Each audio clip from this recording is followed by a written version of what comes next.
আসসালামু আলাইকুম। যে দেখেছিলেন আমি কিছুদিন আগে এই পরিবারটা এসেছিলাম, যে তারা খুবই কঠিন অবস্থায় আছে, তারা এখনো দিন যায় না খেয়ে যায় তাদের। তো যে আমি আজকে এসেছি নীলফামারী জেলা কিশোরগঞ্জ থানা বাহাগিরি ইউনিয়নের দক্ষিণকারীতে এনাদেরকে সহযোগিতা করার জন্য এনার দুই ছেলে দেখতেছে যে টাকাটা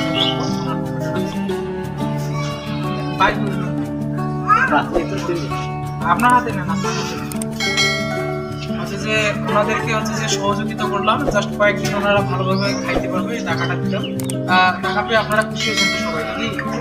হ্যাঁ হ্যাঁ হ্যাঁ, দেখতেছেন ওরা যে অনেক হাসি খুশি হয়েছে টাকা পেয়ে। যে তো আপনাদের দেওয়া আমানত ওনাদেরকে পৌঁছাই দিলাম, এতটুকু। সবাই ভালো থাকবেন, সুস্থ থাকবেন, আল্লাহ হাফেজ।